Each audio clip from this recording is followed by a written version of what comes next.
Hey students, welcome to my YouTube channel. बच्चा, आज की वीडियो में आपके साथ में डिस्कस करने वाली हूँ आपकी फ्लेमिंगो बुक के प्रोज सेक्शन का लेसन 1 लास्ट लेसन। पूरा लेसन एक्सप्लेन नहीं करूँगी मैं, आपको सिर्फ इसके सारे जो क्वेश्चन है उसके आंसर एक्सप्लेन कर दूँगी ताकि आपको समझ आए आपको लिखना क्या है।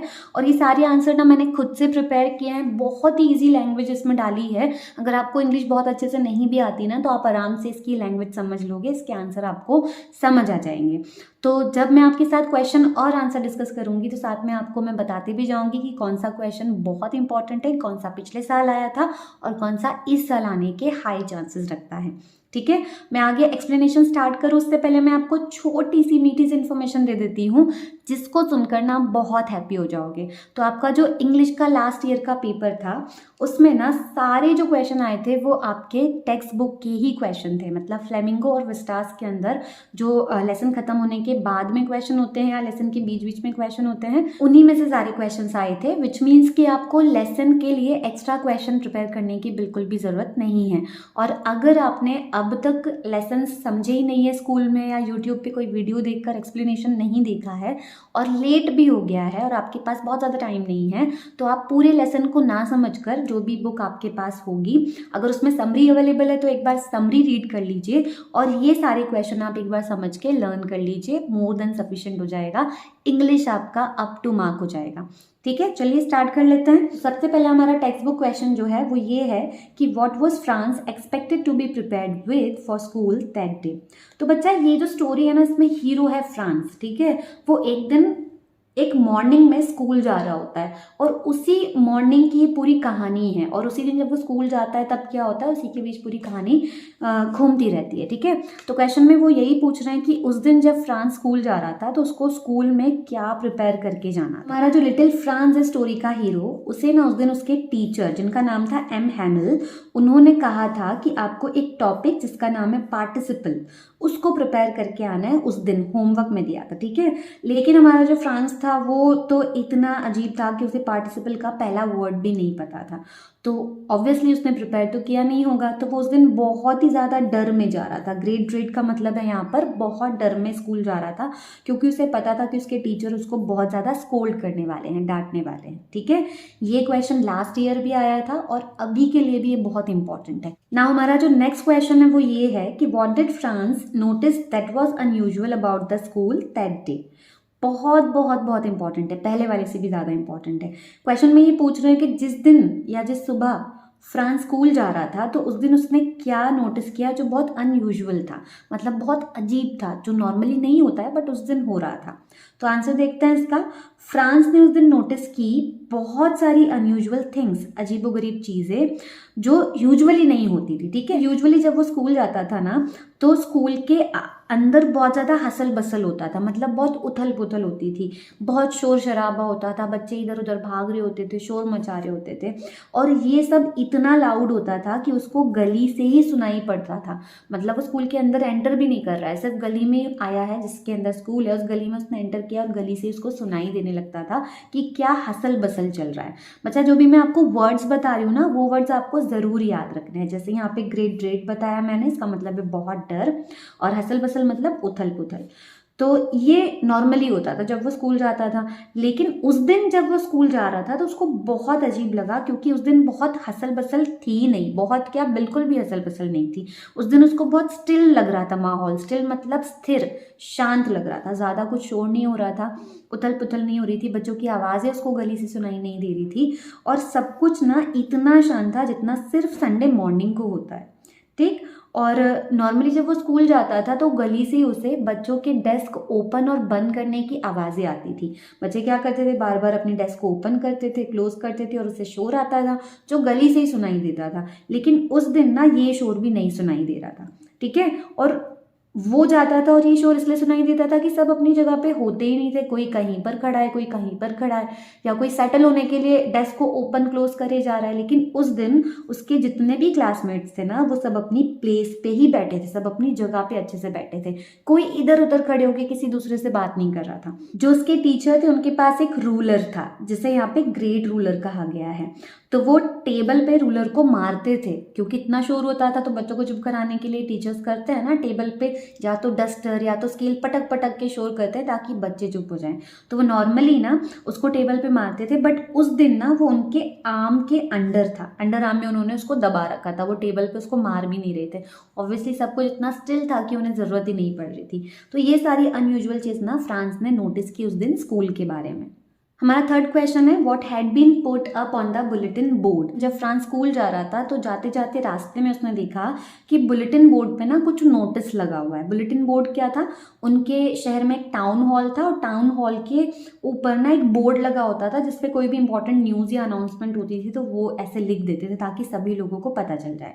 तो जब वो जा रहा था ना तो बुलेटिन बोर्ड पे एक नोटिस लगा था या कुछ अनाउंसमेंट थी, तो वो क्या अनाउंसमेंट थी वो हमें बताना है। ठीक है, यहाँ मैंने लिखा तो नहीं है, बट ये क्वेश्चन भी बहुत इंपॉर्टेंट है तो आपको इसको भी बहुत अच्छे से प्रिपेयर करना है। चलिए इसका आंसर देख लेते हैं। अब एक बुलेटिन बोर्ड था जो टाउन हॉल के ऊपर लगा था और उस पर ना हर न्यूज़ और अनाउंसमेंट आती थी, और ये एक प्लेस था ग्रेट इंपॉर्टेंस का। ग्रेट इंपॉर्टेंस का प्लेस मतलब वो जो अनाउंसमेंट आई थी ना वो बहुत इंपॉर्टेंट थी, ये कहना चाह रहे हैं। क्यों ऐसा था, क्योंकि आखिरी 2 सालों से, लास्ट 2 ईयर्स से जो जर्मन ऑक्यूपेशंस थे उन्होंने फ्रांस के ऊपर कब्जा कर रखा था या वहाँ पे वॉर वगैरह चल रही थी। ऐसे सिचुएशन में फ्रांस रह रहा था। तो जितने भी बैड न्यूज़ होते थे ना कि जर्मन ने वॉर में किसी को मार दिया या कोई पार्ट जो है फ्रांस का उस पर कब्जा कर लिया, ऐसी बुरी बुरी न्यूज़ वहीं बुलेटिन बोर्ड पे आती थी। और जितने भी लॉस्ट बैटल्स होते थे या कोई भी ऑर्डर आता था कमांडिंग ऑफिसर से, तो सारी जो डिटेल्स होती थी ना वो बुलेटिन बोर्ड पे ही आती थी। और जब ऐसा होता था तो उसके आसपास भीड़ जमा हो जाती थी क्योंकि सभी को वो न्यू इन्फॉर्मेशन पढ़नी होती थी, राइट। तो उस दिन भी जब हमारा छोटा सा फ्रांस अपने स्कूल जा रहा था मॉर्निंग में, तब एक ऑर्डर आया हुआ था जो बर्लिन से आया था। कहाँ से आया था ऑर्डर? बर्लिन से। और ये बर्लिन से ऑर्डर ये आया था कि जितने भी अल्सास और लोरेन ना 2 जगह है फ्रांस के अंदर जिसपे जर्मन ने कब्जा कर लिया था। अब जब जर्मन ने कब्जा कर लिया तो चलेगी भी इसकी, जर्मन की चलेगी। जर्मन के जो कमांडिंग ऑफिसर थे उनसे ये नोटिस आया था, ऑर्डर आया था कि अल्सास और लोरेन के जितने भी स्कूल है ना वहाँ पे पहले फ्रेंच सिखाई जाती थी क्योंकि वो फ्रांस का हिस्सा था। बट अब जर्मन लोगों ने उस पर कब्जा कर दिया है तो वहाँ पे सिर्फ कौन सी लैंग्वेज सिखाई जानी चाहिए? जर्मन सिखाई जानी चाहिए। और जर्मन्स ने ये नोटिस कि अब फ्रेंच की जगह स्कूलों में जर्मन पढ़ाई जाएगी, इसी को बुलेटिन बोर्ड पे लगाया था, जिसे पढ़ने के लिए टाउन हॉल के आसपास बहुत ज़्यादा भीड़ इकट्ठा हो गई थी और उसे फ्रांस ने भी नोटिस किया था। उसने पढ़ा नहीं था कि क्या इन्फॉर्मेशन आई है, क्या ऑर्डर आया है, बट जब वो स्कूल जाने के लिए टाउन हॉल के पास से गुजर रहा था तो उसने बहुत भीड़ देखी थी। ठीक है, तो नेक्स्ट क्वेश्चन है हमारा, what changes did the order from Berlin cause in school that day. ये भी बहुत बहुत इंपॉर्टेंट क्वेश्चन है।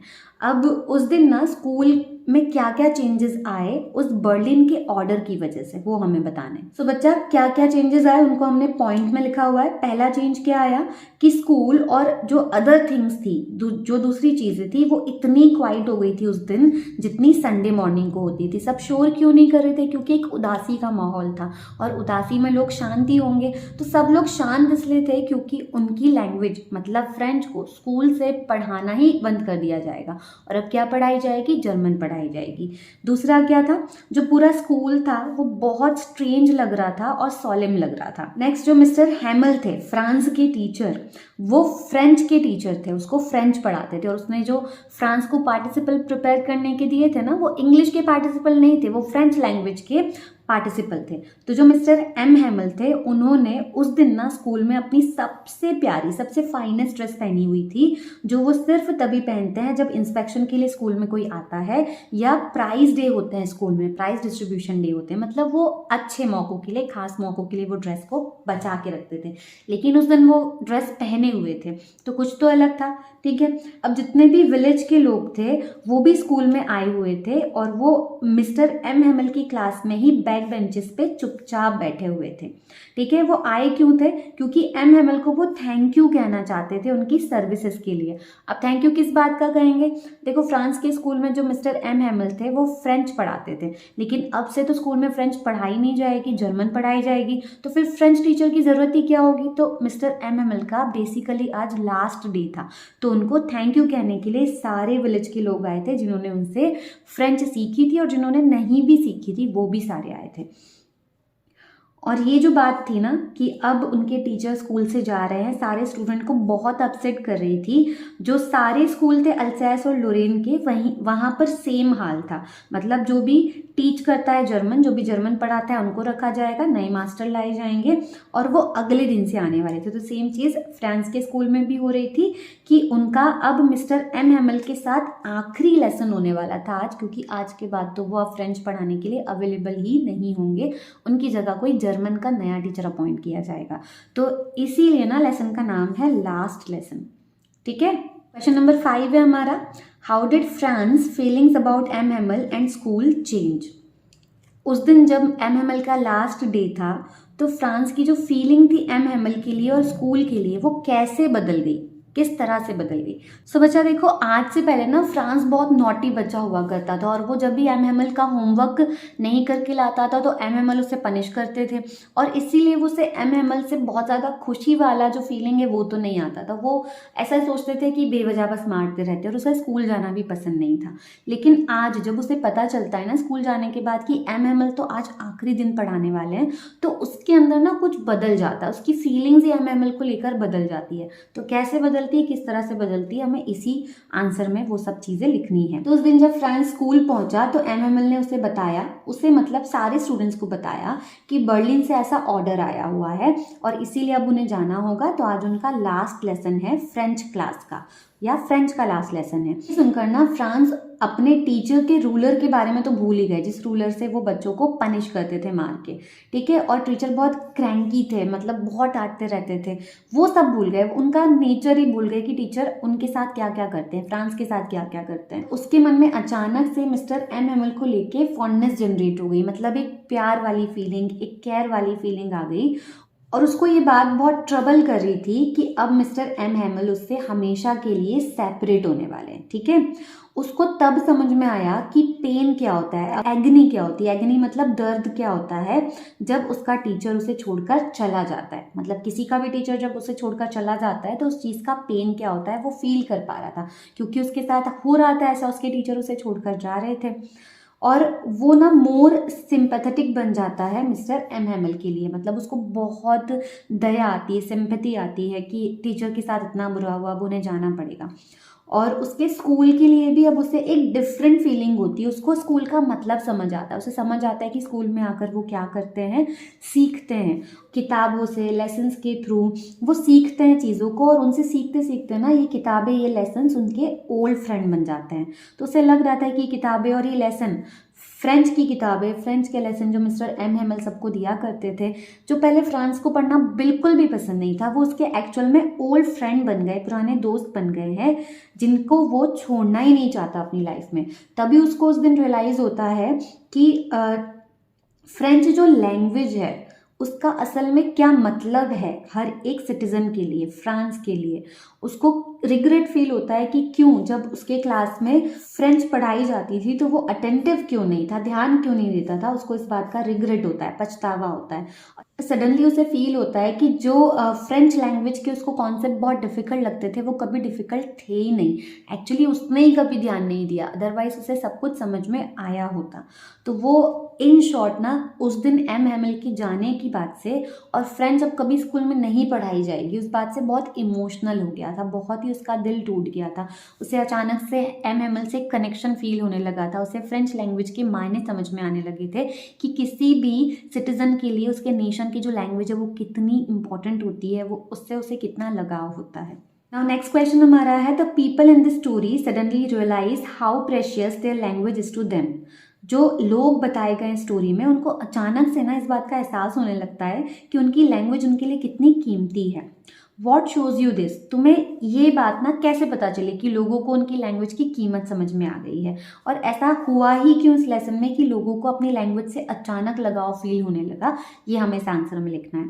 तो आंसर क्या होगा, एम हैमल ने अपने स्टूडेंट और विलेजर्स को जब बताया कि अब से सिर्फ स्कूल में जर्मन लैंग्वेज ही पढ़ाई जाएगी और ऐसा सिर्फ उनके स्कूल में नहीं होगा, एल्सेस और लोरेन के सभी स्कूल्स में होगा, तो वो सारे लोग जो ये कहते थे कि फ्रेंचमैन ना ही कभी फ्रेंच बोल पाएंगे और ना ही कभी लिख पाएंगे, वो अचानक से ही फ्रेंच लैंग्वेज को बहुत प्रेज करने लगे और उनको ये मोस्ट ब्यूटीफुल लैंग्वेज लगी, सबसे क्लियर, सबसे साफ समझ में आने वाली और सबसे लॉजिकल लैंग्वेज लगने लगी इस पूरी दुनिया की। ऐसा होता है ना, जब हम किसी भी चीज़ से अलग होते हैं तो हमें उसकी वैल्यू सबसे ज़्यादा फील होती है। ऐसा ही सारे जो फ्रांस के लोग थे उनके साथ भी होने लगा। ठीक है, फिर एम एमल ने ये कहा कि जो इंस्लेव्ड पीपल होते हैं उनकी लैंग्वेज उनके लिए की होती है। इंस्लेव्ड पीपल मतलब जो गुलामी में रहते हैं लोग, जैसे फ्रांस के जो डिस्ट्रिक्ट थे अल्सैस और लोरेन, उन पे अब जर्मन ने कब्जा कर लिया था, तो वो जर्मन लोगों के गुलाम हो गए थे। तो ऐसे लोगों के लिए ना उनकी लैंग्वेज ही की होती है उनके प्रिजन से उनको छुड़ाने का, उनको आज़ाद कराने का। ऐसा एम हेमल ने सबको कहा। तब लोगों ने रियलाइज किया कि उनकी लैंग्वेज सच में कितनी प्रेशियस है उनके लिए, और इससे हमें ये पता चला कि लोगों के अंदर कितना प्यार है उनके अपनी लैंग्वेज के लिए, अपने कल्चर के लिए, अपने ट्रेडिशंस के लिए और अपनी कंट्री के लिए। और ऐसा भी हम कह सकते हैं कि किसी भी लैंग्वेज में ना हमें प्राइड देखने को मिलता है अपनी मदरलैंड के लिए। मतलब हिंदी हमारी राष्ट्रभाषा है, तो कहीं भी अगर कोई हम बाहर कंट्री में जाते हैं और वहाँ कोई हमें हिंदी बोलने वाला मिलता है तो हम कितने खुश हो जाते हैं, क्योंकि हमें अपनी मदर टंग से बहुत प्यार है, हम उस पर गर्व करते हैं। तो सेम ना फ्रांस के लोगों के साथ या अल्सैस और लोरेन के लोगों के साथ हो रहा था। नेक्स्ट क्वेश्चन है, Franz thinks will they make sing in German even pigeons, what could this mean. ये क्वेश्चन भी बहुत इंपॉर्टेंट है, ये 3 मार्क के लॉन्ग आंसर में आपको देखने को मिल सकता है। इस क्वेश्चन में वो बोल रहे हैं कि फ्रांस को ऐसा लगता था कि क्या जो जर्मन लोगों ने अल्सैस और लोरेन पर कब्जा किया है और वो अब वहाँ के सारे स्कूल से फ्रेंच लैंग्वेज हटाकर जर्मन लेकर आ रहे हैं ताकि वो सारे फ्रेंच मैन को जर्मन सिखा सके, तो क्या ये लोग कबूतरों से भी जर्मन बुलवाएंगे, मतलब उनको भी बोलेंगे कि आप फ्रेंच मत बोलिए, जर्मन बोलिए। और इस बात का या फ्रांस की इस सोच का मतलब क्या था। ठीक है, तो आंसर क्या है, जो प्रशियंस लोग थे उन्होंने डिस्ट्रिक्ट ऑफ अल्सैस एंड लोरेन को एक्वायर कर लिया था, कब्जा कर लिया था उन पर। और ये कौन सी वॉर के दौरान हुआ था, फ्रैंको प्रशियन वॉर के दौरान। फ्रैंको प्रशियन वॉर मतलब जो फ्रांस और प्रशिया के बीच चल रही थी, तो उस वॉर में प्रशिया जीत गया और उन्होंने फ्रांस के अल्सैस और लोरेन डिस्ट्रिक्ट पर कब्जा कर लिया। लेकिन वो इस चीज़ से सेटिस्फाई नहीं हुए, उनको अपनी जीत में खुशी ही नहीं मिली। तो वो क्या चाहते थे, वो पॉलिटिकल डोमिनेशन चाहते थे। मतलब वो चाहते थे कि हमने कब्जा तो कर लिया है बट पॉलिटिकली भी जो प्रशिया उसका राज पूरे अल्सैस और लोरेन पर एकदम से पक्का हो जाए। तो उसके लिए उन्होंने क्या सोचा कि वो लोगों को फोर्स करेंगे कि अपनी ओन लैंग्वेज को छोड़ दो और जर्मन लैंग्वेज सीखो। क्यों ऐसा करेंगे, क्योंकि हर इंसान को अपनी लैंग्वेज से प्यार होता है और जितने भी फ्रांस के लोग थे या अल्सैस और लोरेन के लोग थे उन लोगों का एक दूसरे से कनेक्शन उनकी लैंग्वेज थी। तो अगर वो लैंग्वेज को लोगों से छुड़वा देंगे तो वो एक्चुअल में पूरे नेशन को हरा सकते हैं, ऐसा प्रशिया के लोगों का मानना था। तो उन्होंने इस चक्कर में एक ऑर्डर रिलीज कर दिया कि अब जर्मन लैंग्वेज सिखाई जाएगी, फ्रेंच लैंग्वेज नहीं सिखाई जाएगी अल्सैस और लोरेन के हर स्कूल में। तो इस ऑर्डर के बाद फ्रांस जो हमारा हीरो है कहानी का, वो ये सोचता है कि क्या अब ये लोग कबूतरों से भी ज़बरदस्ती जर्मन लैंग्वेज बुलवाएंगे। मतलब उसका ये ना एक सरकास्टिक रिप्लाई था कि हमसे तो अपनी लैंग्वेज छुड़वा लेंगे लेकिन यहाँ के पक्षियों से फ्रेंच कैसे छुड़वाएंगे, क्योंकि लैंग्वेज तो यहाँ फ्रांस में रहने वाले, अल्सैस और लोरेन में रहने वाले हर एक जीव के मन में बसती है। ठीक है, तो फ्रांस की इस बात का ना क्या मतलब था कि जिस तरह जानवर अपनी भाषा में बोलते हैं, जैसे कबूतर जो है वो कूइंग करते हैं, गुटरगू करके बोलते हैं, वो म्याऊं तो नहीं करेंगे ना, वो बिल्ली की भाषा है। जैसे कबूतर की अपनी एक नेचुरल लैंग्वेज होती है, उसी तरह से फ्रांस के या फिर अल्सैस और लोरेन के सभी लोगों की नेचुरल लैंग्वेज क्या थी, फ्रेंच थी। तो अगर हम कबूतरों से कूइंग करना छीन लेंगे तो वो किस भाषा में एक दूसरे से कम्युनिकेट करेंगे। तो इसी तरह से फ्रांस और उसके जैसे सभी बच्चों से, इवन बड़ों से भी अगर उनकी लैंग्वेज छिन जाएगी तो उनके साथ ये बहुत ही अनकाइंड और अनफेयर होगा। और ये तो नेक्स्ट टू इम्पॉसिबल है कि पिजन जो है अपना गाना किसी और लैंग्वेज में गाएं। उसी तरह ये भी इम्पॉसिबल है कि अल्सैस और लोरेन के लोग फ्रेंच भूल के जर्मन बोलने लगे। ठीक, ये लोगों के लिए भी बहुत डिफिकल्ट होगा नई लैंग्वेज एक्सेप्ट करना, और वो भी तब जब उन पे वो लैंग्वेज फोर्सिबली इम्पोज की जा रही है। शौक से नई लैंग्वेज सीखना, उसको बोलना अलग बात होती है, लेकिन जब आप पे कोई चीज़ थोप दी जाती है ना तो वो चीज़ आपको बिल्कुल भी पसंद नहीं आती है। और इस तरह से उनको नई लैंग्वेज अडॉप्ट करना एक्चुअल में एक पेन और डिस्कम्फर्ट ही देने वाला है। नेक्स्ट और लास्ट क्वेश्चन है हमारा इस लेसन से, is it possible to carry pride in one's language too far? Do you know what linguistic chauvinism means? ये बहुत इंपॉर्टेंट है, ठीक है। अब क्वेश्चन में क्या रहे हैं पहले वो समझ लीजिए। क्वेश्चन में वो कह रहे हैं कि क्या ये पॉसिबल है कि हम लैंग्वेज में अपना जो गर्व है, जो प्राइड है, उसको बहुत दूर तक ले जाएं, ठीक है। और क्या आपको पता है कि लिंग्विस्टिक शॉविनिज्म क्या होता है?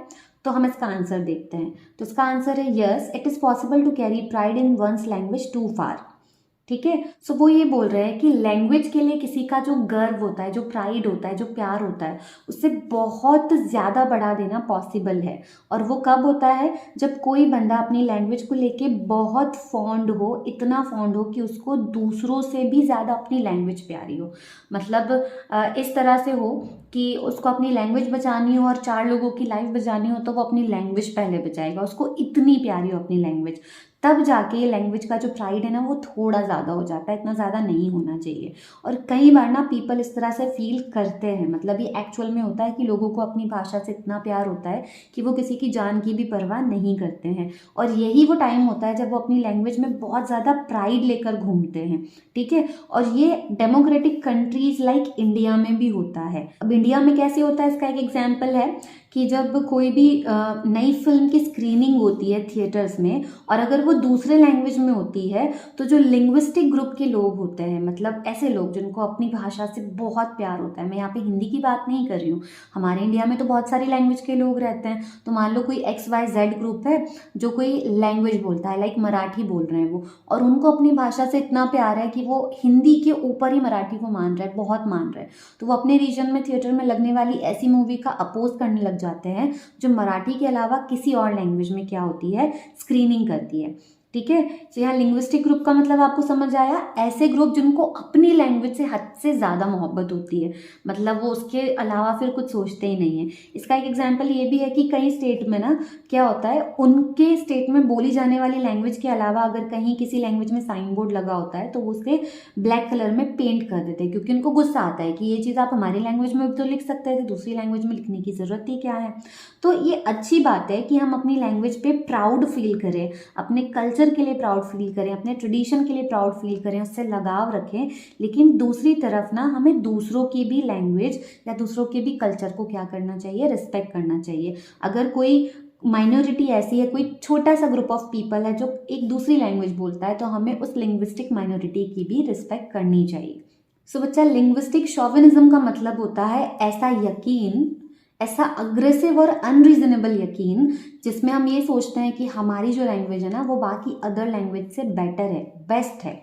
जैसे जर्मन्स और ब्रिटिशर्स ये सोचते थे कि उनकी जो लैंग्वेजेस है जर्मन और इंग्लिश वो सुपीरियर है बाकी लैंग्वेज से, मतलब दुनिया में बाकी लैंग्वेज एक तरफ और हमारी लैंग्वेज एक तरफ, ठीक है। और ऐसे लोग जो अपनी लैंग्वेज को लेकर बहुत ज़्यादा ही भावुक हो जाते हैं, इतना कि वो दूसरों को मारने काटने पे भी उतर आते हैं, दूसरों की लैंग्वेज को रिस्पेक्ट नहीं करते हैं, उन लोगों के पास जो फीलिंग होती है, जो बिलीफ होता है, उसको हम बोलते हैं लिंग्विस्टिक शॉविनिज्म।